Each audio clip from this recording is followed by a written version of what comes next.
Hey everybody, did I scare you? Welcome to Kimmel's Irish Pub. Tonight, Let There Be Light.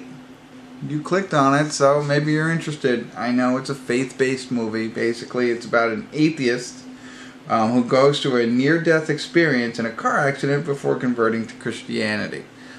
A lot of times these movies have a good message in them, so I don't mind watching them. I enjoy them from time to time, and I watch so many movies, I have to, dip in and out of different genres, if you will. Yes, I wanted to use the word genre tonight, and there I did. Check.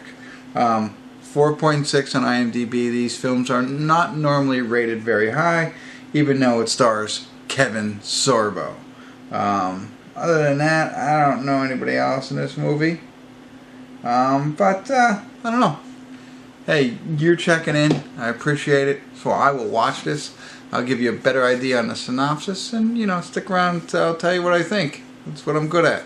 All right, I'll be back. Hey everybody, I want to do a real quick and brief check-in. We're at the 22-minute, 31-second mark of Let There Be Light. And as you know, Kevin Sorbo basically plays an atheist, and he's very popular, very rich kind of atheist. And his whole argument is he has 3 sons, but his youngest son had died of cancer. So it's the age-old question of how can you believe in God and His graces if He takes somebody as innocent as a 9-year-old kid or an 8-year-old kid and makes them suffer through cancer for no reason. So that's the reason he's an atheist. He starts off with this whole, looks like a debate, and he's debating somebody, but that's where he goes with it. It takes it right there and says that. So he's just gonna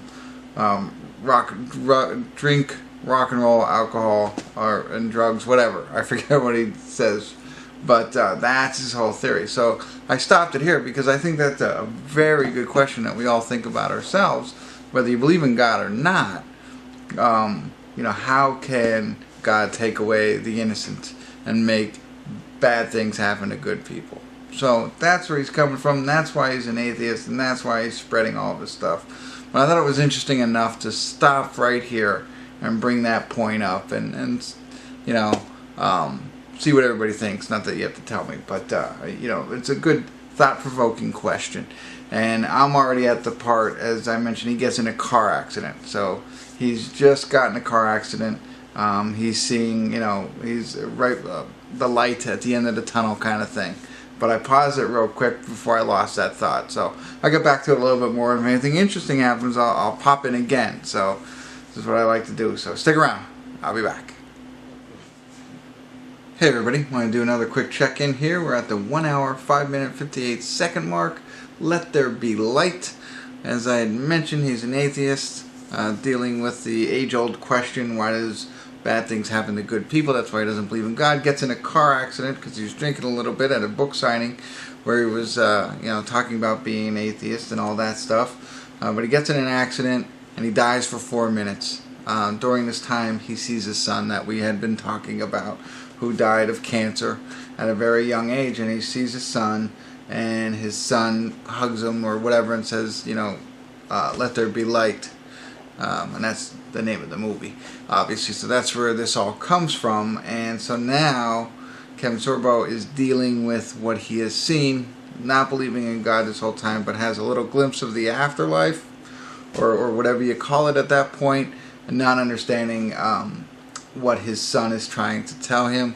He just goes back to his old ways of drinking. Now he's on pills because of the accident. He's drinking and just maintaining who he was, but starts to struggle with it more and more. He goes into a press conference or something like that, into a presentation, and he starts to break down there and everything like that.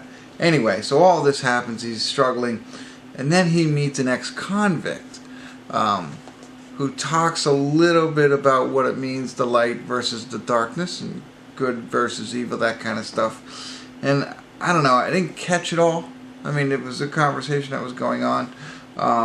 And somehow, from this conversation that he has with this person for one time, a lifelong atheist immediately converts into Christianity. So, I'm not sure what was said there because I didn't catch the magic potion.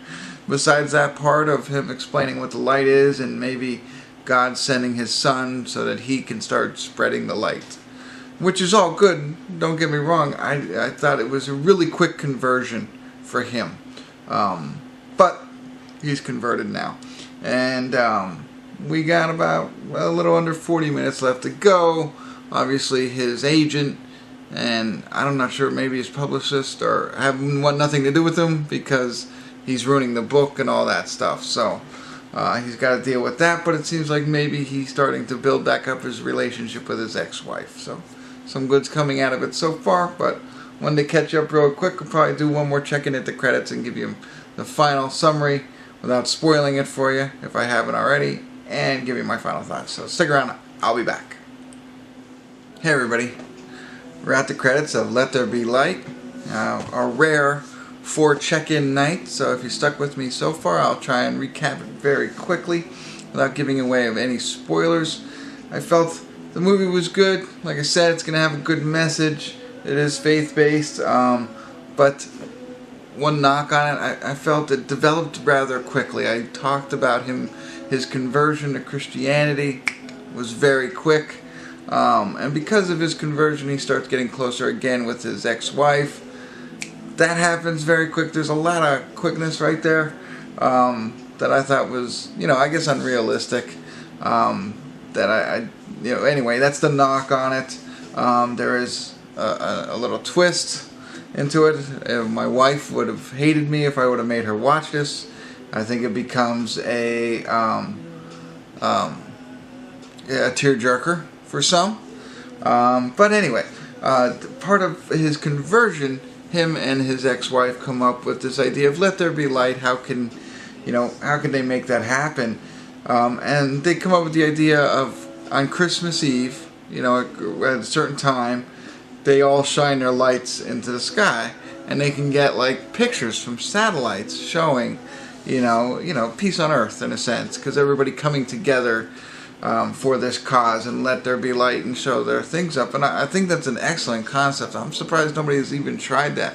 Maybe they have and I haven't heard of it because I'm down here watching movies all the time and not reading or watching the news. But I think that was a neat idea, and they came up with it. The little knock on it was, they're going to create an app to do this. It's like, no, you just turn the flashlight on your phone and show it up. I think there's some other things you can do, like you could hashtag let there be light and it's going to donate money and stuff like that. But so they're probably a little bit more. They didn't go into the whole app thing, but I thought it was funny how they kept talking about this app that's going to let you show light.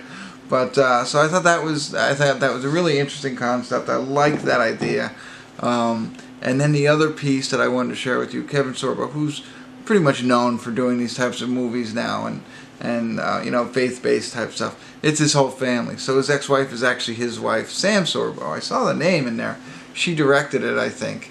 I saw Sam. I assumed maybe it was his brother, but probably short for Samantha. Whatever. She's in it, and the 2 sons in it are actually his kids, and they did a pretty good job. I thought maybe that was them. I looked it up and it was, and I thought they were pretty good. So, anyway, faith-based movie. If you're into that, you enjoy this. I would prepare yourself for some tears.